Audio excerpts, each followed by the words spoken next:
नमस्कार दोस्तों, एक बार फिर से स्वागत है आप लोगों का केपीएल एक्सपीडिशंस में।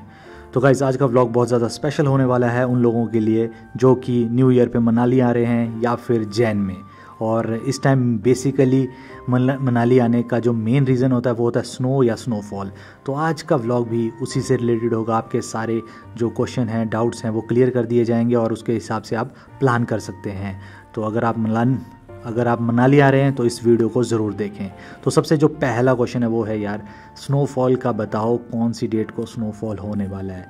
तो देखो यार, जो मैं बताऊंगा वो ऐसा तो नहीं होगा 100%, बट यही बात है, जहाँ से मैं देखूंगा वहाँ से आप भी देखेंगे। मैं ऐसा चमत्कार तो करता नहीं जो कि आंखें बंद करूंगा और मुझे 100% दिखेगा कि भाई इस डेट को एग्जैक्ट पड़ेगा। तो गाइज़, हर बार यही बोलता हूँ कि आप वेदर रिपोर्ट चेक करें, चाहे वो कहीं से भी हो, गूगल से भी हो, जैसे कि अभी हम गूगल से चेक कर रहा हूँ, जैसे कि मैं भी अभी चेक कर रहा हूँ कि क्या वेदर रिपोर्ट है। तो संडे को बता रहा है वो भी 60% की इसकी चांसेस हैं। तो गाइज़, 60% के मतलब ये है कि आपको स्नोफॉल मिलेगा, बट चांसेस थोड़े से कम है। अगर ये 80 होता तो आपको 100% मिलता ही मिलता। और इसी से रिलेटेड सेकंड क्वेश्चन भी है यहाँ पे कि भाई प्लीज़ 100% ऐसा बताओ कि स्नोफॉल हमें कहाँ मिलेगा, स्नोफॉल या स्नो। तो देखो, 100% स्नोफॉल बताना थोड़ा सा मुश्किल होता है। उसके लिए वही है कि वेदर रिपोर्ट चेक करनी पड़ेगी, जहाँ पे आपको 60 से ऊपर मिलती है प्रेसिपिटेशन की, भाई इतनी आपको वो परसेंटेज मिल रही है, तो वहाँ पे आपको मिलेगा ही मिलेगा स्नोफॉल। अगर तो अब 100% स्नोफॉल का यहाँ पे बताऊँ यार, ये ना वेदर रिपोर्ट पे होगा। जैसे मनाली में हाइट पे यहाँ पे दिखा रहे हैं कि संडे को स्नोफॉल हो सकता है, तो मेनली मुझे लगता है धुंधी साइड होगा और वो पड़ता है मनाली साइड। और यहाँ पे अगर मैं सिस्सू की बात करूँ, सिस्सू में क्लियर दिखा रहा है, मीन्स ज़्यादा नहीं दिखा रहा है, बिल्कुल आधा मौसम साफ़ है, आधा बादल हो सकते हैं। तो यहाँ पे थोड़े ना चांसेस चेंज हो जाते हैं। और काफ़ी लोगों को लगेगा यार, जो धुंधी है और जो सिस्सू है, मींस अटल के लेफ़्ट साइड, अटल टनल के लेफ़्ट साइड और अटल टनल के दूसरी साइड, तो दोनों में तो 10 किलोमीटर का फ़र्क है। बट ऐसा कैसे कि एक साइड स्नोफॉल हो रहा है दूसरी साइड नहीं हो रहा है। तो भाई ये बहुत बार मैंने ऐसा देखा है कि सिस्सू में कम पड़ रही है स्नोफॉल, मींस 1 फीट पड़ रहा है, और दूसरी साइड जो आपका धुंधी साइड है, जो अटल टनल के अटल टनल से पहले है, वहाँ पे बहुत ज़्यादा स्नोफॉल होता है।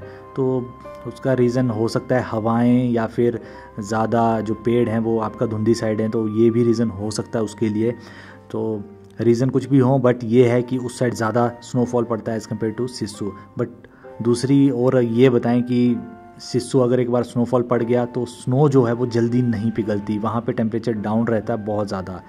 तो 100% स्नोफॉल का तो नहीं बता पाऊँगा कि कहाँ होगी, शायद धुंधी में हो सकती है स्नोफॉल। और अगर स्नो की बात करें तो आपको वो सिस्सू साइड मिलेगी। आप कभी भी चले जाएं, अब दिसंबर में जाएं, जैन में जाएं, फेब में जाएं, और मार्च में धीरे धीरे फिर कम होना स्टार्ट हो जाएगी। तो 100% स्नोफॉल आपको सिस्सू में मिलेगा, धुंधी में मिलेगा। तो आप जा सकते हैं और अपना स्नो वाली जो एक्टिविटी है वो कर सकते हैं। जो नेक्स्ट क्वेश्चन वो ये है कि रोहतांग पास अब बंद है या खुला है। तो देखो यार, रोहतांग पास अभी तो बंद है, बट सारा रीज़न उसका स्नोफॉल का होता है। अगर बीच में स्नोफॉल हो जाती है दिसंबर में या फिर नवंबर में, कई बार उसके अकॉर्डिंग रोहतांग पास को बंद कर दिया जाता है। बीच में अभी स्नोफॉल हुआ था रोहतांग पास में, बट उसके बाद फिर से खोला गया था रोहतांग पास। बट अभी ऐसा नहीं होगा, अब बिल्कुल बंद किया जाएगा और मे बी नेक्स्ट ईयर खुलेगा, वो भी लगभग अप्रैल के आसपास, मे बी मई में खुले। वो भी सारा डिपेंड करता है स्नोफॉल पे। अगर ज़्यादा स्नोफॉल हुआ तो वो थोड़ा सा लेट खोलते हैं। अगर नॉर्मली हुआ जैसा होता है हर साल, तो उसके अकॉर्डिंग तो वो अप्रैल तक खुल जाएगा, अप्रैल 15-20 या फिर मैक्सिमम मई में। और कई बार तो ऐसा था कि पीछे जून में भी खुलता है। तो वो अगली साल ही लगेगा पता कि किस तरह का स्नोफॉल हुआ है, और उसके अकॉर्डिंग ही हम बता पाएंगे कि कब खुलेगा रोहतांग पास। नेक्स्ट क्वेश्चन है, मनाली टू ले जा सकते हैं अभी या नहीं। देखो यार, मनाली टू ले वाला रास्ता बंद हो चुका है, अब नहीं जा पाओगे आप। वो भी उसी टाइम खुलेगा, लगभग अप्रैल के बाद। वो अप्रैल में भी खुल सकता है, मई में भी, जून में भी खुल सकता है। वो भी सारा डिपेंड करता है स्नोफॉल पे। बट इस बार रोहतांग पास के स्नोफॉल पे नहीं डिपेंड करेगा, क्योंकि अब अटल टनल है जो कि आपको मनाली और लेह के लिए सीधा जोड़ती है। बट उसके बाद आते हैं बारालाचा वगैरह, नकीला पास, बहुत सारे पासेस हैं। तो उन सब में कितनी स्नो हुई है, कितनी स्नोफॉल हुआ है, तो उस पर डिपेंड करता है वो। जो नेक्स्ट क्वेश्चन है, ये भी काफ़ी लोगों ने पूछा है कि स्नोफॉल में ड्राइविंग करते वक्त ध्यान क्या दें। देखो यार, जो स्नोफॉल में ड्राइविंग होती है वो मुश्किल होती है as compare to normal driving पे। उसका रीज़न है ट्रैक्शन कंट्रोल, और मीन्स ट्रैक्शन नहीं मिलता है आपको, स्लिपरी होता है। बट यहाँ पे एक और मैं ऐड कर देता हूँ, स्नोफॉल में चलाना मुश्किल होता है, बट जो होती है ब्लैक आइस उसमें चलाना गाड़ी डेडली होता है। तो इसीलिए याद रखना, अगर इन केस आपको कभी स्नोफॉल में चलानी पड़ जाए गाड़ी तो चला लेना थोड़ा सा एक्सपीरियंस करके, और ख़ासकर अपने टायर का थोड़ा प्रेशर कम करके, और स्पीड बहुत कम रखना, मींस गियर में रखना, हो सके तो फर्स्ट गियर में रखना गाड़ी। ऐसा नहीं कि आपने थर्ड फोर्थ फिफ्थ गियर में गाड़ी चला रहे हो और उसके बाद कंट्रोल नहीं हो रही गाड़ी, तो वैसे स्नोफॉल में कंट्रोल भी नहीं होगी आपको। फिर आपको फर्स्ट गियर या second gear, maximum second gear तक गाड़ी ले जानी है, तभी आप बढ़िया करके उसमें ट्रैक्शन पा सकते हो और अपनी गाड़ी को रोक सकते हो सडन ब्रेकिंग के थ्रू भी। नहीं तो आपको बड़े प्यार से चलानी पड़ेगी गाड़ी। और यहीं पे एक और एग्जांपल आता है ब्लैक आइस का। देखो भाई, जहाँ पे भी आपको लगती है ब्लैक आइस है, मीन्स होती क्या है ब्लैक आइस वो बता दूँ थोड़ा सा। एक तो स्नोफॉल हो गई, वो तो आपको पता ही कि ताज़ी स्नो गिरी है, बस उस पर थोड़ा सा ट्रैक्शन मिल भी जाता है। बट जो ब्लैक आइस होती है वो होती है जहाँ पे पानी होता है और वो जम जाता है, और मनाली में ये अब स्टार्ट हो चुका है। और जहाँ पे भी पानी चल रहा होगा, थोड़ा सा कहीं से सड़क में गिर जाता है पानी, कुछ भी हो जाता है, तो वो ना बिल्कुल आइस बन जाता है, मीन समझो सॉलिड आइस। और भाई उस पर ट्रैक्शन तो बिल्कुल नहीं मिलेगा। अगर आपके पास 4x4 गाड़ियाँ हैं तो भी आपको मतलब बहुत प्यार से चलानी पड़ती हैं गाड़ियाँ।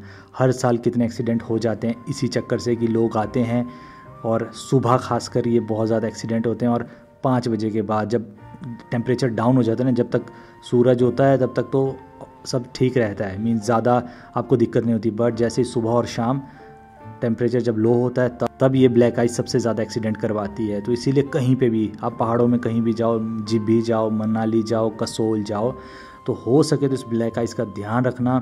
और जब तक ये है तब तक गाड़ी भी मत चलाना।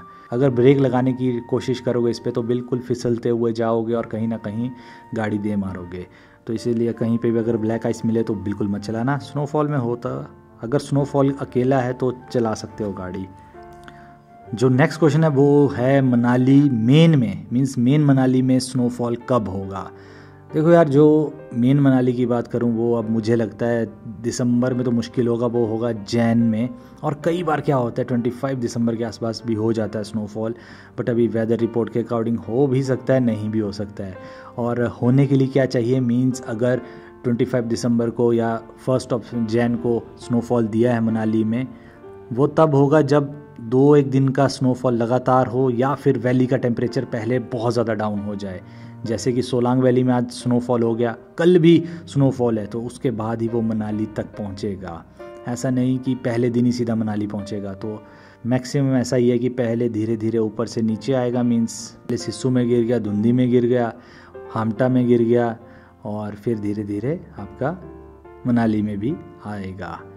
जो नेक्स्ट क्वेश्चन है वो है आपका बजट से रिलेटेड, कि भाई अब 20 दिसंबर के बाद बजट कितना बढ़ेगा। तो देख लो यार, अगर मैं अभी की बात करूं, अगर आप दिसंबर 5 को आते 15 तक आते हैं, तब आपका बजट अगर on an average normal room की बात करूं तो 1500 से 2000 पड़ेंगे, और वही वाले रूम अब आपको पड़ेंगे लगभग 3000 से 3500 तक। तो डबल खर्चा हो जाएगा आपका अकोमोडेशन के लिए। और क्या टैक्सी में भी प्राइस बढ़ते हैं? हाँ, पर डबल नहीं होंगे। जैसे पहले अगर 2000 रुपये में आपको टैक्सी मिल जाती थी ऑफ सीज़न में, अब आपको वो 2500 से 2700 तक मिल सकती है टैक्सी। वो पर पर्सन नहीं होगी, वो 4 लोग उसमें आ सकते हैं। और अगर मैं यहीं पे बात करूं जैसे कि बसेस के फेयर पे, हाँ बसेस का फेयर भी बढ़ेगा। अगर ऑफ सीज़न में बसेस 800 पे पड़ती थी दिल्ली टू मनाली, या 1000 रुपये रखो, 1000 रुपये तक पड़ जाती थी दिल्ली टू मनाली या फिर मनाली टू दिल्ली, बट अब वो प्राइस लगभग 1500 भी हो सकता है और 1600 भी हो सकता है। तो इसीलिए प्राइस डिफरेंस तो बहुत आता है आपका मेन पीक सीज़न और कम में, क्योंकि विंटर्स का जो मेन पीक सीज़न होता है वो यही होता है कि भाई 20 दिसंबर से लेकर 5 जैन तक, मैक्सिमम 10 जैन तक।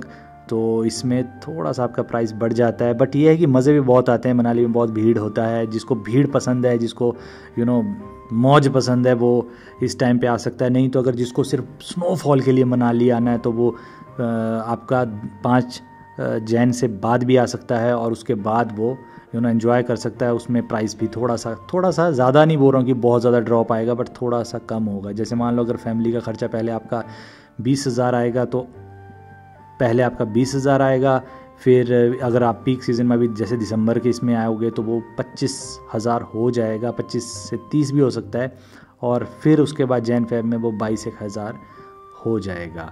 तो ये अगर वो आप अपनी पॉकेट के अकॉर्डिंग चूज़ कर सकते हैं वाइजली कि आपको कब आना है घूमने। अगर स्नोफॉल के लिए आना है सिर्फ, तो जैन 5 के बाद आ सकते हैं, बेस्ट रहेगा, और उस टाइम आपको स्नोफॉल 100% मिलता है। अगर गूगल में दिखाई दे रहा है आपको कि भाई परसों स्नोफॉल है मनाली में, तो आपको मिलेगा ही मिलेगा, चाहे वो मेन मनाली में मिले, चाहे उसके 15 से 20 किलोमीटर की रेडियस में मिले। तो ये थे कुछ एक इम्पॉर्टेंट क्वेश्चन। और जाने से पहले यहाँ बता दूँ, अगर आप बजट ट्रैवल करना चाहते हैं तो आप डिस्क्रिप्शन में जाके व्हाट्सएप नंबर पे मैसेज कर सकते हैं, आपको आइटनरी मिल जाएगी। तो गाइज मिलेंगे नेक्स्ट व्लॉग में। टिल देन जय हिंद, जय Bharat and stay safe, bye bye.